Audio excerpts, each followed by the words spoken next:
मल्हार आमच्याकडे मंगेश राऊत त्यांनी खंडेरायाला आळवल्यानंतर देव येणार नाही असं होणार नाही. तो तुमच्या आमच्यातच असतो, कुठे वाकून बघत असतो, कुठे डोकावून पाहत असतो, कुठे मायेचं छत्र धरत असतो, तो कोणाच्या मनातल्या इच्छा पूर्ण करत असतो. आपल्या लेकराला असं अधांतरी ठेवलं नाही, फक्त आपल्यालाच सगळं काही लवकर व्हावं असं वाटत असतं. भक्ती तशी साधी सोपी नाही.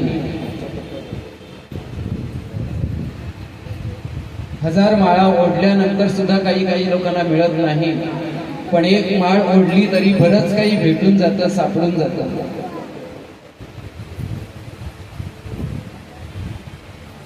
आयुष्यामध्ये आपण अनेक ठिकाणी गुरु आपल्याला भेटतात. आपल्याला शेजारच्या घरामध्ये पण गुरु असतो, कधी कधी आपल्या घरातच गुरु असतो. नाना रूपी नाना देही.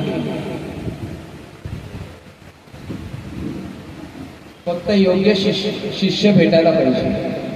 गुरुचा अर्थच तो आहे, ज्ञान देणारा.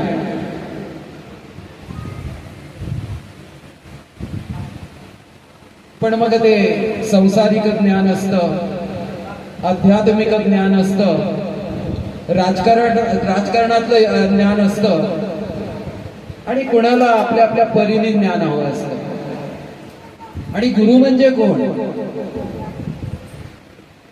अर्थात प्रत्यक्ष भगवंतच. कदाचित देवाच्या माध्यमातून गुरु सापडत नसावा, पण गुरुच्या माध्यमातून देव जरूर सापडतो. मला कोणीतरी सांगितलं का पौर्णिमेला भाई याल का? तर मी अजिबात नाही. पौर्णिमेला माझा देवच माझ्याकडे येत असतो. भक्ताच्या भेटीला देव येत नाही, कशावर येतो? पण जसं मंगेश राऊत म्हणतात की तू श्वास आमचा, ध्यास आमचा, दर्शन देण्याला. तर मग ध्यास आणि श्वास असेल तर भगवंत काय येणार नाही. आपण कुठेतरी कमी पडतो. आपण इतकं म्हटल्यानंतर सुद्धा आपला विश्वास ढळून जातो. विश्वास ठेवत नाही, तो विश्वास अढळ ठेवा, दृढ ठेवा. मी त्या दिवशी सुद्धा सांगितलेलं आहे, आपल्याला देवाने काही कमी केलेलं नाही. आपल्याला देवाने फार समाधानी सुखात ठेवलेलं आहे, पण आमचं मन मानत नाही. आणि ज्या दिवशी मन मानेल की जगात आपण फार सुखी आहोत, त्यावेळेला भगवंत तुमच्या हाकेला धावून येईल. एवढं फक्त लक्षात ठेवा.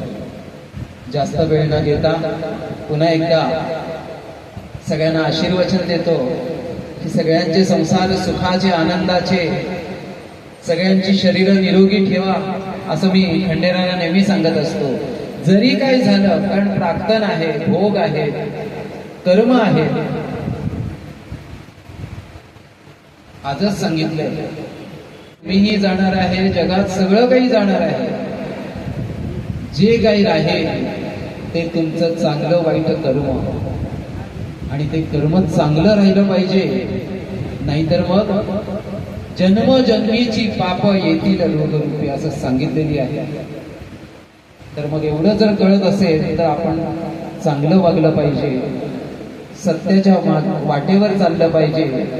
खोट्याच्या हातात हात घालून थोड्यासाठी तुम्हाला बरं वाटेल, पण पुढे जाऊन पश्चाताप करावा लागेल. सत्याने वागा, सत्य बोला.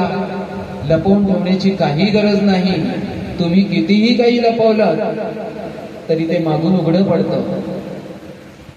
आणि एवढं लक्षात ठेवा की भगवंताच्या समीप जायचंय, समोर जायचंय, तर आपण काय घेऊन त्याच्या समोर जाणार आहात. जय मल्हार.